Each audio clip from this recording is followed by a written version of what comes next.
بسم اللہ الرحمن الرحیم نحمده ونصلی ونسلم علی رسولہ الکریم اما بعد۔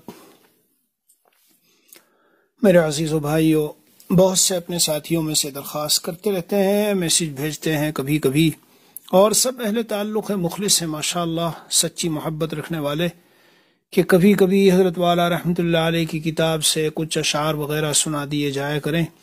بہت سے حضرات خاص طور سے اس کی درخواست کرتے رہتے ہیں، تو آج بھی بس بیان کرنے والا تھا۔ ساتھیوں میں سے ایک مخلص ساتھی کی یہ توجہ دلائی انہوں نے اور یاد دہانی کی، تو میں نے کہا چلو آج ہم اس کو شروع کر لیتے ہیں، اور انشاءاللہ ہفتے میں ایک دن دو دن حضرت والا رحمۃ اللہ علیہ کی کتاب کے اشعار سنائے جاتے رہا کریں گے۔ دراصل ان کو شعر و شاعری یا کسی چلو بھائی کوئی نظم ہو رہی ہے، قصیدہ پڑھا جا رہا ہے، اس لحاظ سے مت سنیے، بلکہ اصلاح کی نیت سے سنیں گے تو انشاءاللہ بے حد نفع ہوگا۔ کیونکہ یہ دراصل جیسا کہ توفیق الہی فضل خداوندی سے اللہ تعالیٰ کے کرم سے حقر نے عرفان محبت کے اندر اس کی تفصیل سے شرح کی ہے، اور اس میں یہ ذکر کیا ہے خاص طور پر کہ قرآن و سنت میں آئے ہوئے مضامین جو کہ وحی آسمانی ہے، وحی الہی ہے، جی تو اسی کو اللہ نے اپنے ایک ولی کے قلب پر الہام فرما کر، جیسے مولانا روبی رحمۃ اللہ علیہ کی مثنوی ہے کہ ہست قرآن در زبان پہلوی، جی قرآن گویا کہ آ گیا، تو اسی طرح وہی مضامین اس میں بھی ہیں۔ حضرت والا رحمۃ اللہ علیہ کا ایک کلام ہے، بہت سی مرتبہ جب حضرت حیات تھے تو بندے کو یہ توفیق ہوئی کہ وہاں حضرت کے سامنے اس کو پڑھا اور اس کی تشریح بھی کی، تو بہرحال قدر مختصر تشریح کے ساتھ انشاءاللہ سناتا ہوں۔ عام طور سے بیان سننے والے اردو جانتے ہیں، سمجھتے ہیں، تو اس لیے سمجھ ہی جائیں گے، لیکن بہرحال کہیں کہیں کچھ تشریح کی ضرورت ہوئی تو کرتا رہوں گا انشاءاللہ۔ ایک دن خاک منقش نظر مدفن ہو گئی، یہ جو بہت رنگین قسم کی خوبصورت شکلیں جو آج ہمیں ٹی وی، وی سی آر اور گندے سیل فونوں، موبائلوں میں ہمیں کھینچے لے رہی ہے اپنی طرف، دین ایمان ہمارا خراب کر رہی ہے۔ حضرت والا رحمۃ اللہ علیہ کا ایک کلام ہے، فرما رہے ہیں کہ ایک دن جب یہ دفن ہو جائے گی تو اس کو سینکڑوں اور ہزاروں کیڑے وہاں کھائیں گے اور بدبو اس میں سے اٹھی ہوگی۔ حضرت کا تو ایک خاص مضمون تھا۔ بہرحال آج تو آپ حضرات کو یہی حضرت کا کلام سناتا ہوں۔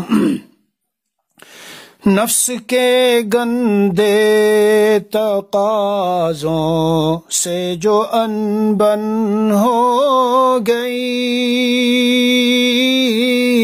روح میری سنبلو ریحان و سوسن ہو گئی،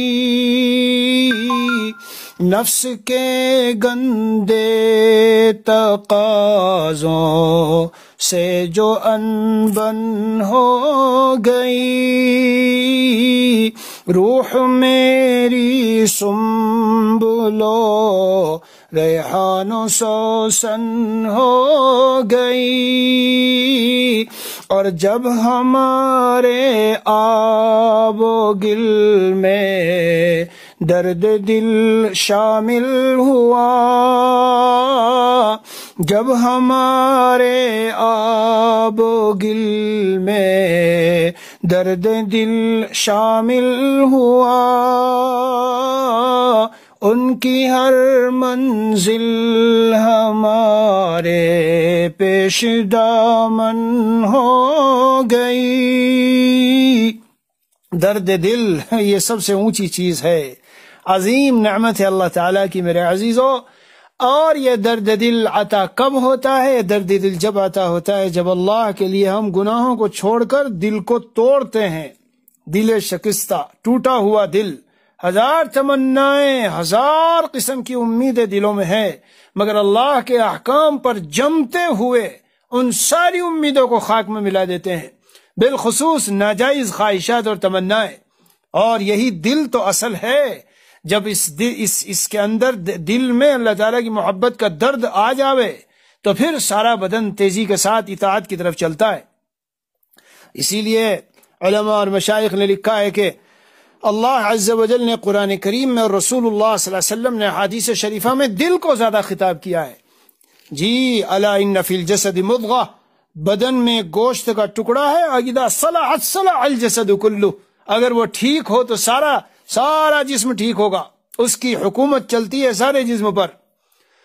اسی لیے اللہ والوں کے سینوں میں وہ دل ہوتا ہے جو اللہ کی یاد میں تڑپتا ہے، بے قرار اور مضطر رہتا ہے، اور پھر وہ روشن ہو جاتا ہے آفتاب و ماہتاب کی طرح۔ اس کے پاس بیٹھنے والے اللہ والوں کے پاس جو بیٹھتے ہیں ان کے قلوب بھی روشن ہوتے ہیں پھر۔ جی ہاں، اس لیے سب سے آسان نسخہ گناہوں کو چھوڑنے اور اللہ کو پانے کا یہ ہے کہ قریب جلتے ہوئے دل کے اپنا دل کر دے، قریب جلتے ہوئے دل کے اپنا دل کر دے، یہ آگ لگتی نہیں ہے لگائی جاتی ہے، یہ آگ لگتی نہیں ہے لگائی جاتی ہے۔ جتنے مجاہدات سے دل گزرا ہوگا اللہ والے کا، قربانیاں، ایذائے خلق اور ناجائز خواہشات کو توڑنا چھوڑنا جتنا گزرا ہوگا، اتنی اللہ کی عشق کی محبت کی آگ لگی ہوگی وہاں، اور اس کی بھٹی سلگ رہی ہوگی۔ وہ جس کا نام کے دنیا میں قلب مضطر تھا، بظاہر مضطر کا معنی بے چین و بے قرار، اللہ کی محبت میں بے چین و بے قرار ہوتا ہے اولیاء اللہ کے دل، اور جب بے قرار و بے چین ہوتے ہیں تو پھر اسے قرار ملتا ہے عجیب۔ جی ہاں، طائب صاحب کے شعر میں ہے کہ بے چینیوں نے چین سے رہنا سکھا دیا، بے چینیوں نے چین سے رہنا سکھا دیا، جب سے ملا ہے مجھ کو تیرا اضطراب غم۔ اللہ عز و جل جسے اپنے در پہ رلاتے ہیں پھر مخلوق کے سامنے نہیں رلاتے، اور جسے اپنا غم دیتے ہیں پھر دنیا کے غموں سے اسے نجات دے دیتے ہیں۔ وہ جس کا نام کے حضرت والا رحمت اللہ علیہ کے اشعار ہیں، وہ جس کا نام کے دنیا میں قلب مضطر تھا، وہ جس کا نام کے دنیا میں قلب مضطر تھا، فلک پہ جا کے وہ ہم شکل ماہ و اختر تھا، چمک رہا تھا۔ اللہ تعالیٰ کے یہاں اس کی ایسی قدر تھی، جیسے زمین پہ جو آنسو گرتے ہیں ہم تو انہیں آنسو سمجھتے ہیں، لیکن حضرت والا رحمت اللہ علیہ کیا فرماتے ہیں؟ حضرت فرماتے ہیں کہ نہ گلوں سے مجھ کو مطلب، نہ گلوں کے رنگ و بو سے، نہ گلوں سے مجھ کو مطلب، نہ گلوں کے رنگ و بو سے، کسی اور سمت کو ہے میری زندگی کا دھارا، اور جو گرے ادھر زمین پر میرے عشق کے ستارے، یہ عشق کے ستارے، ستارے سے تعبیر فرمایا ہے۔ یہ آنسو بہت عجیب نعمت ہے اللہ تعالیٰ کی محبت میں ہو یا ندامت میں ہو۔ جو گرے ادھر زمین پر میرے عشق کے ستارے، تو چمک اٹھا فلک پر میری بندگی کا تارا۔ ہائے ہائے ہائے، اسی کو عرض کر رہا ہوں، حضرت والا کا کلام ہے کہ وہ جس کا نام کے دنیا میں قلب مضطر تھا، فلک پہ جا کے وہ ہم شکل ماہ و اختر تھا، اور تمام عمر تڑپنے کی تھی جو خو اس میں، ہائے ہائے ہائے، تمام عمر اللہ کی محبت میں تڑپتا تھا۔ رات کا بستر پہ لوگ مزے لے کے سوتے ہیں، وہ بے قرار ہو کے اٹھ جاتا ہے اور اللہ کے سامنے سجدوں میں جا کے روتا ہے۔ تمام عمر تڑپنے کی تھی جو خو اس میں نہ جذب ہو سکا، دنیا کا رنگ و بو اس میں، اللہ اللہ، نہ جذب ہو سکا دنیا کا رنگ و بو اس میں، اور میں درد و غم سے بھرا ایک سفینہ لایا ہوں تیرے حضور میں، ایک آبگی نہ لایا ہوں، میں درد و غم سے بھرا ایک سفینہ لایا ہوں تیرے حضور میں، ایک آبگی نہ لایا ہوں، اور تیری رضا کا ہے بس شوق و جستجو اس میں، اور کچھ نہیں ہے۔ آئے میں اللہ کو راضی کر لوں، رات دن ایک ہی دھن، ایک ہی فکر، ایک ہی دھن سوار ہے، ایک ہی فکر لگی ہے، تیری رضا کا ہے بس شوق و جستجو اس میں، میری ہزار تمنا کا ہے لہو اس میں، میری ہزار تمنا کا ہے لہو اس میں۔ میرے پیاروں، میرے عزیزوں، اللہ والے کی کسی کی صحبت میں رہو، پتہ چلے گا یہ جو تمنائیں اور دنیا کی آرزویں ہیں، جب ان کو ملیا میٹ کرتا ہے اللہ والا اور آپ کریں گے تو پتہ چلے گا دل پہ کیسی چوٹ لگ رہی ہے۔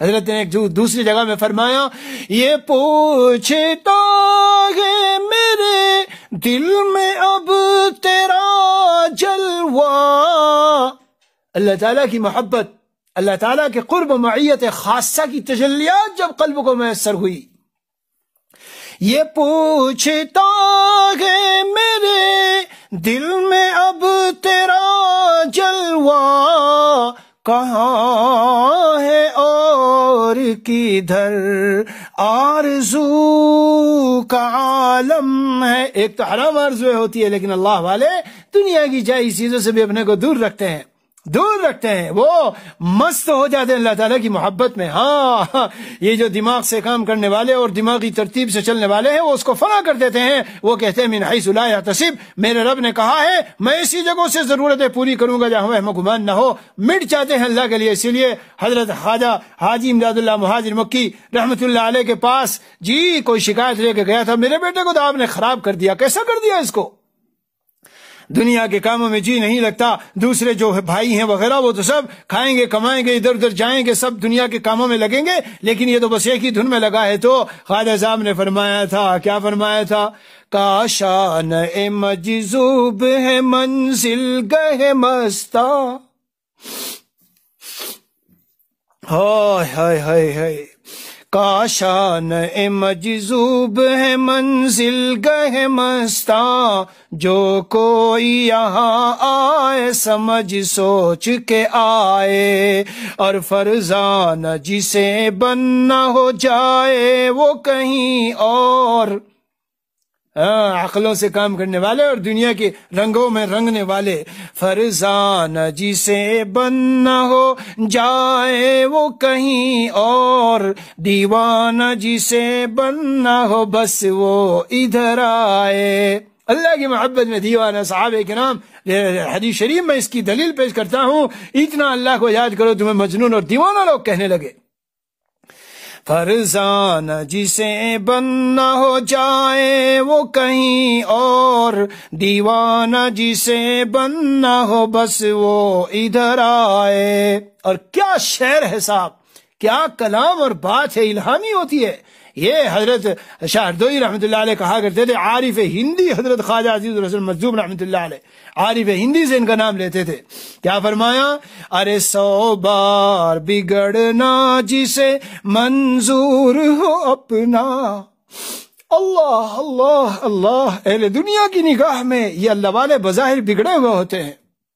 یا رب 100 بار بگڑنا جسے منظور ہو اپنا، وہ آئے یہاں اور بچشم و بصر آئے. آؤ آؤ جسے آنا ہو آؤ، لیکن یاد رکھو ہم دنیاوی اعتبار سے تم بظاہر بگڑے ہوئے لگو گے. کیوں؟ یعلمون ظاہرا من الحیات الدنیا وهم عن الآخرۃ هم غافلون. دنیا میں کیسے یہ پل بنیں گے اور گاڑیاں بنیں گی اور یہ کیسے چلے گا اور دکان کیسے چلے گی اور یہ کیسے ہوگا، ان سب چیزوں کی طرف ان کا دھیان نہیں ہے. اللہ کی محبت میں خود مست و دیوانے اور دوسروں کو اللہ کی محبت میں دیوانہ بناتے ہیں، یہ ان کا شغل ہے. تو گھر والے اور رشتہ دار اور دوسرے آس پاس محلے والے کہتے ہیں یہ کیسا ہو گیا، تو بڑا خراب ہو گیا. پھرتا ہوں دل میں درد بھرا دل، پھرتا ہوں دل میں یار کو مہماں کیے ہوئے. ہمارے والا رحمۃ اللہ علیہ فرماتے ہیں پھرتا ہوں دل میں یار کو مہماں کیے ہوئے، روئے زمین کو کوچے آرا کیے ہوئے، اور پھرتا ہوں دل میں درد کا نشتر لیے ہوئے. ہائے ہائے ہائے، جو زخمی جو پھوڑے نکلے ہوئے ہیں اور مواد بھرا ہوا ہے دنیا کی محبت کا اور حسینوں اور حسیناؤں کی محبت اور یوٹیوب اور فیس بک کے گندے مناظر دیکھنے کا جو مواد بھرا ہوا ہے، ان پھوڑوں کو حضرت والا رحمۃ اللہ علیہ ایسا نشتر چلاتے ہیں، چیر کے صاف کر دیتے ہیں، آپریشن کر دیتے ہیں. پھرتا ہوں دل میں درد کا نشتر لیے ہوئے، صحرا و چمن دونوں کو مضطر کیے ہوئے. ہاں، صحرا و چمن دونوں، جو غریب ہو مالدار ہو، اچھی جگہوں میں رہنے والے، ویسی جگہوں میں رہنے والے، جی عالیشان بنگلوں والے اور سادے مکانوں والے، اور ہر قسم کے لوگ سب دیوانے بنے ہوئے ہیں. کیوں؟ اس لیے دیوانے بنے ہوئے ہیں. بہرحال یہ تو صرف کلام ہے. اللہ عز و جل مجھے اور آپ کو حقیقت عطا کر دے. جو کلام میں نے شروع کیا تھا وہ تو پورا ہوا نہیں. نفس کے گندے تقاضوں سے جو انبن ہو گئی، روح میری سنبلو ریحان و سوسن ہو گئی، اور جب ہمارے آب و گل میں درد دل شامل ہوا، ان کی ہر منزل ہمارے پیش دامن ہو گئی. اور کتنا زبردست شعر ہے، کاش سمجھنے والے سمجھے کس قدر ظلمت کدا تھی انجمن ان کے بغیر، اور ان کے آتے ہی سراپا بزم روشن ہو گئی، اور ہم تو صحراؤں کو سمجھے تھے کہ ویرانی ہے.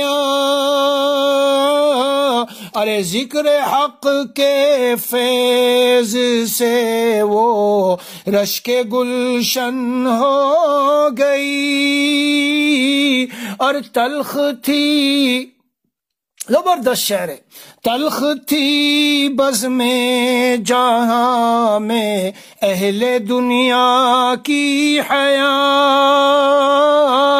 اور فیض بزم عاشقاں سے بزم گلشن ہو گئی، اور مت لگانا دل کو تم فانی حسینوں سے کبھی، کیوں؟ ایک دن خاک منقش نظر مدفن ہو گئی. اور مقطع حضرت کا آخری کلام وہ ہے شعر، جب سے اختر رو کشے اغیار و بیگانہ ہوا، بزم اہل دل میں اس کی قدر احسن ہو گئی۔ اللہ عز و جل ہمیں صحیح معنی میں قلب سلیم و قلب منیب والا بنا دے۔ وصلی اللہ علی نبی الکریم وعلی آلہ واصحابہ اجمعین والحمد للہ رب العالمین۔